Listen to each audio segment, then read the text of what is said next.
GPT. Chatgpt. Chatgpt. Chatgpt. সারা বিশ্ব এখন মেতে রয়েছে ওপেন এআই এর চ্যাটজিপিটি নিয়ে। চ্যাটজিপিটি বর্তমান সময়ে টেক দুনিয়ার সবথেকে বড় একটি আলোচিত বিষয়।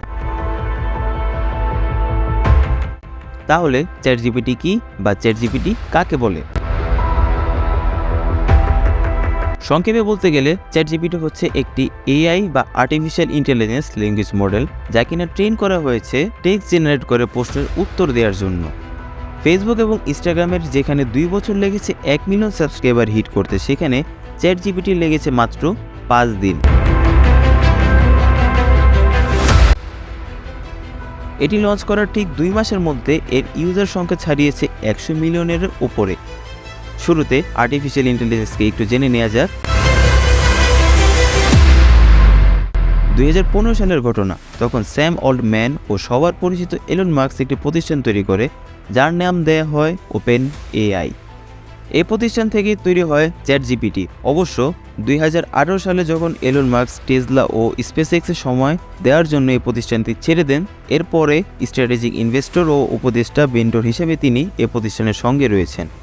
ওপেন এআই বলছে রেনফরমেন্স লার্নিং ফ্রম হিউম্যান ফিডব্যাক নামে একটি মেশিন লার্নিং কৌশল ব্যবহার করে চ্যাটজিপিটি মডেলকে প্রশিক্ষিত করা হয়। এটি কথোপকথন শুরু, প্রশ্নের উত্তর দেয়া, ভুল স্বীকার, ভুল অনুমান, চ্যালেঞ্জ ও অযাচিত অনুরোধ প্রত্যাখ্যান করতে পারে। অন্যান্য চ্যাটবটের মতো চ্যাটজিপিটি দ্রুত সময়ে সাড়া দিতে সক্ষম। 2022 সালের নভেম্বরের শেষে উন্মুক্ত হওয়ায় প্রায় 500 গিগাবাইট তথ্য সমৃদ্ধ এবং এর শব্দভাণ্ডার প্রায় 300 বিলিয়নেরও বেশি। বলা হচ্ছে ভবিষ্যতে এই চ্যাটজিপিটি ইন্টারনেটের সাথে কানেক্ট করলে এবং এটার আরও আপডেট করলে এটা গুগলকেও টেক্কা দিতে পারে বলে ধারণা করা হচ্ছে। বর্তমানে আমরা কোনো কিছু না জানলে সেটা সর্বপ্রথম গুগলে সার্চ করি, আর গুগল আমাদের সার্চকৃত বিষয়ের উপর নানা রকম তথ্য দেখায়, সেখান থেকে আমাদের সঠিকটা বেছে নিতে হয়। কিন্তু চ্যাটজিপিটি হচ্ছে ভিন্ন। এটা এরকম, বলতে গেলে মানুষের মতোই প্রশ্নের উত্তর দেয়। মানে আপনি যদি চ্যাটজিপিটিতে কোনো প্রশ্ন করেন, সেটার উত্তরটা ওই রকমই পাবেন যেরকমটা ওই বিষয়ে দক্ষ মানুষের কাছ থেকে আপনি পেতেন। প্রথমেই যদি আমরা একটু চ্যাটজিপিটির ব্যবহার দেখি, যদি আমরা বাংলাদেশ সম্পর্কে একটি কবিতা লিখতে বলা হয়, তাহলে চ্যাটজিপিটি কী করে? অবাক করার বিষয় হচ্ছে এখানে যে কবিতাটি লেখা হয়েছে সেটি একেবারেই ইউনিক। মাত্র 2 সেকেন্ডের মধ্যে যে কবিতাটি লিখেছে সেটি আসলে বাংলাদেশের কথা রয়েছে।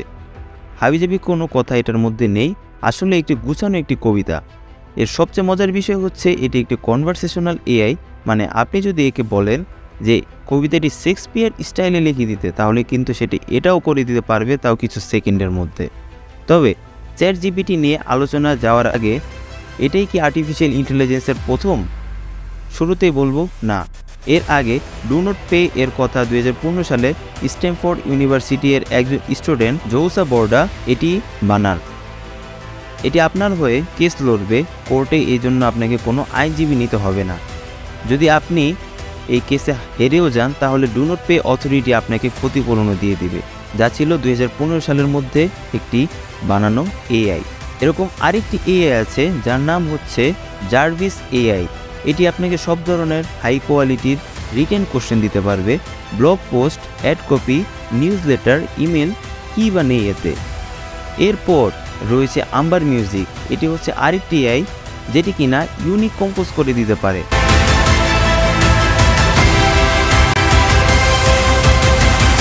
চ্যাটজিপিটি সহ অন্যান্য যে সকল এআইগুলোর উত্থান পাতান ঘটছে, এর মানে কি এখন এআই এর জগতে এসইও কি শেষ? কন্টেন্ট দুনিয়ার জগৎ কি শেষ?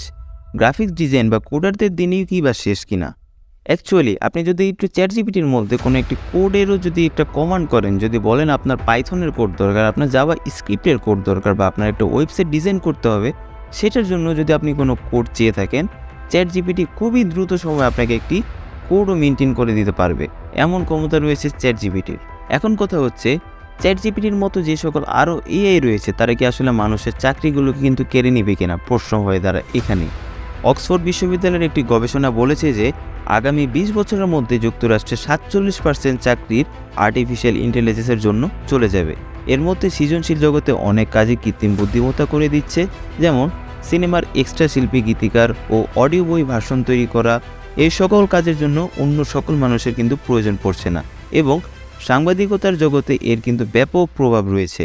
ইন্টেলিজেন্সের অ্যাডভান্সমেন্টের কারণে আমরা ফিউচারে বলতে পারি যে ফিউচারে হয়তো আমরা এই ধরনের জব রোল দেখতে পাবো, যে জব রোলে হয়তো একটা হিউম্যান রিসোর্স থাকবে এবং তার সাথে অনেকগুলো টেকনোলজি সাপোর্টিং হ্যান্ড হিসাবে কাজ করবে।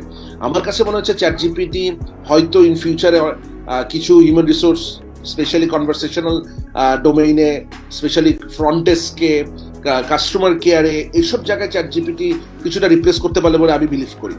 ঠিক আছে, কিন্তু সেটা কিন্তু আসলে সিগনিফিকেন্টলি আমাদের হিউম্যান রিসোর্স, যেসব স্কিল হিউম্যান রিসোর্সের জায়গা কিন্তু রিপ্লেসমেন্ট সেখানে হচ্ছে না। কারণ আমরা একটা মেশিনকে ইন্টেলিজেন্স দিচ্ছি, কিন্তু আমরা কিন্তু এখন একটা স্কিল হিউম্যান রিসোর্সের ইন্টেলিজেন্স মেশিনে আনতে পারি নাই। চ্যাটজিপিটি আগ্রাসনের কারণে এটিকে ব্যান হতে পারে, এটি নিয়ে আছে নানা যুক্তিতর্ক।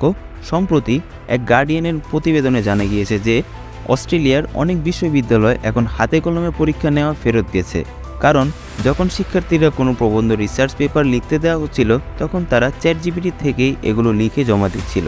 বিশেষজ্ঞরা বলছেন তাই এখন সময় এসেছে টেকনোলজির সঙ্গে তাল মিলিয়ে চলা।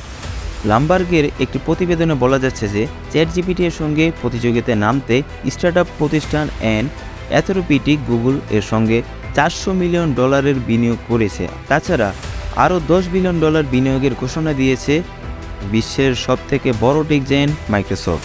এর থেকে বোঝা যায় আর্টিফিশিয়াল ইন্টেলিজেন্সের পরিমাণ ভবিষ্যতে কী হতে পারে।